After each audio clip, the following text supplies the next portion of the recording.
নমস্কার বন্ধুরা, আজকে আমার রেসিপি জর্দা সিমুই। পুরো ভিডিওটা দেখার জন্য অনুরোধ রইল। তাহলে চলো শুরু করে ফেলি আমরা জর্দা সিমুই রেসিপি। সিমুই এখানে নিয়ে নিয়েছি আমি 250 গ্রাম সিমুই আছে। আর ভালো করে একটা প্যাকেট থেকে খুলে থালার মধ্যে নিয়ে নিয়েছি। আর নিয়েছি পরিমাণ মতো চিনি, আর তেজপাতা দুটো, আর অল্প গোটা গরম মশলা।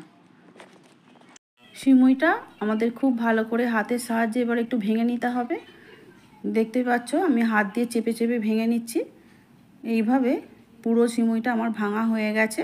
এদিকে আমি একটা ফ্রাই প্যান নিয়েছি, তাতে দুটো তেজপাতা, অল্প গোটা গরম মশলা নিয়ে দু চামচ সাদা তেল আর 2 চামচ ঘি দিয়ে একটু ভেজে নিচ্ছি। সুন্দর গন্ধ বেরোলেই সিমুইগুলোকে তুলে দিতে হবে। এবারে আমি সিমুইগুলোকে তুলে দিচ্ছি ফ্রাই প্যানের মধ্যে। ঘিয়ের মধ্যে সিমুইগুলো খুব ভালো করে মিশিয়ে নিতে হবে।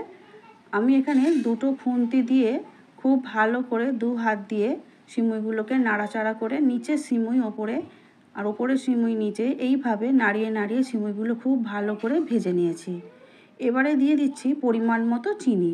চিনি দিয়ে আবারও সিমুইকে খুব ভালো করে মিশিয়ে নিচ্ছি। চিনি দিয়ে সিমুই খুব ভালো করে আমরা মিশিয়ে নিয়েছি। এবারে দিয়ে দিতে হবে 1 কাপ জল। দিয়ে দিচ্ছি কুচিয়ে রাখা কাজু আর কিশমিশ।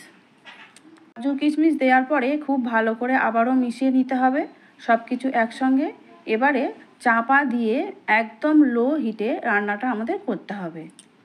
সব কিছু ভালো করে মেশানো হয়ে গেছে। এবার ঢাকা দিয়ে আমি 5 মিনিটের জন্য লো হিটে সিদ্ধটা করে নিচ্ছি। 5 মিনিট পর ফিরে আসলাম। আবারও ভালো করে নাড়াচাড়া করে নিচ্ছি, কেননা নিচের দিকটা নরম হয়েছে, ওপরে কিন্তু এখনও নরম হয়নি।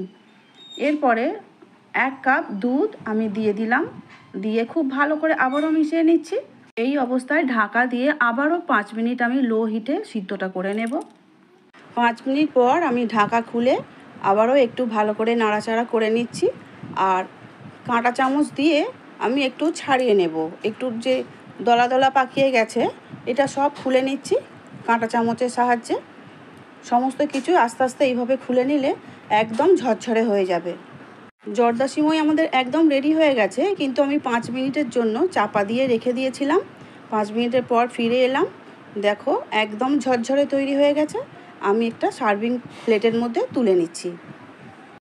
যেমন সুন্দর দেখতেও হয়েছে, কিন্তু খেতেও তেমনই সুন্দর হয়েছে। দেখতেই পাচ্ছ কতটা সুন্দর ঝরঝরে হয়েছে।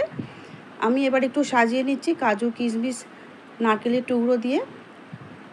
আমার ভিডিও ভালো লাগলে লাইক শেয়ার সাবস্ক্রাইব করার অনুরোধ রইল। আর যারা ফেসবুক পেজ থেকে দেখছো বন্ধুরা, পেজটিকে ফলো করে দিও প্লিজ। দেখা হবে আগামী ভিডিও নিয়ে। ততক্ষণ খুব ভালো থেকো, সুস্থ থেকো। পুরো ভিডিওটা দেখার জন্য অসংখ্য ধন্যবাদ।